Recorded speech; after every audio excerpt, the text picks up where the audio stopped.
பிரைஸ்தலால் நம்முடைய பிதாவாகிய தேவனாலும் கர்த்தராகிய இயேசு கிறிஸ்துவினால் உங்களுக்கு கிருபையும் சமாதானமும் பெருகுவதாக. நாளிலும் கூட நமக்கு ஜீவனை தந்ததும் இல்லாமல் தயையும் பாராட்டின தேவாதி தேவனை நம்ம எல்லாரும் சேர்ந்து துதிக்கலாமா?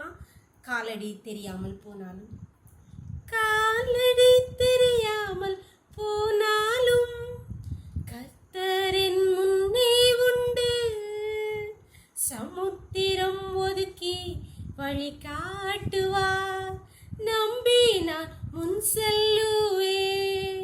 சமுத்திரம் ஒதுக்கி வழி காட்டுவார், நம்பி நான் முன் செல்லுவேன். இயேசுவை நம்புவேன், நாளெல்லாம் நான் பின்பற்றுவேன். என்னை அவரிடம் ஒப்படைத்தேன், வெட்கப்பட்டு போக மாட்டேன். இயேசுவை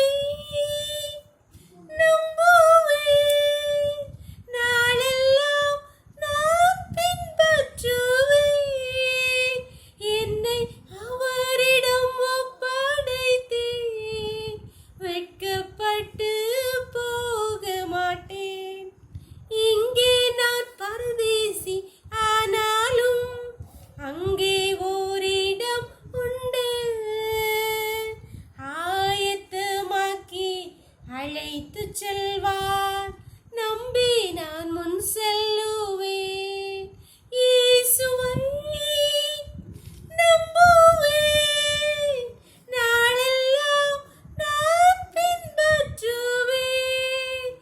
என்னை அவரிடம் ஒப்படைத்தேன், வெட்கப்பட்டு போக மாட்டேன். ஒரு வேத பகுதி வாசிக்கலாமா?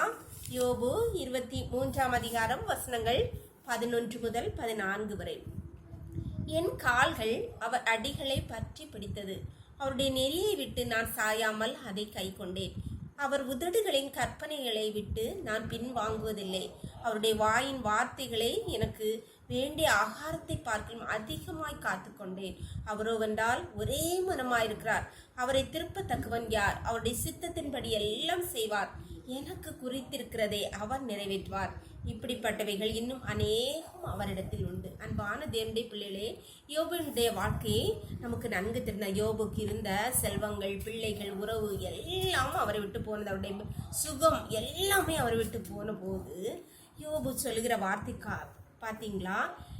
என் கால்கள் அவர் அடிகளை பற்றி பிடித்து கொண்டது. அவர் சொல்லுகிறது நன்றாக, கால்கள் பற்றி பிடித்தது, கை பற்றி பிடித்தது என்று சொல்லவில்லை, என் கால்கள் பற்றி பிடித்தது. கால் அவர் அடியை பற்றி பிடிக்க வேண்டால், அவர் அவருடைய இறுக்கி அணைக்க வேண்டுமானால் அவர் காலை அவருடைய ஆண்டவருடைய கால்களின் மேலே தான் அவர் இருக்க வேண்டும். அப்படி என்றால் அவர் என்ன சொல்கிறார்? நான் அவருடைய கால்களின் மேலே உட்கார்ந்து அவர் நடந்துகிறார், நான் அதன் பின்னால் போகிறேன். அவர் ஒரே மனமாய் இருக்கிறார். அவரை திருப்பத்தக்கவன் யார்? அவர் தனக்கு நினைத்தபடி தன்னுடைய சித்தத்தின் படி எல்லாம் செய்வார்.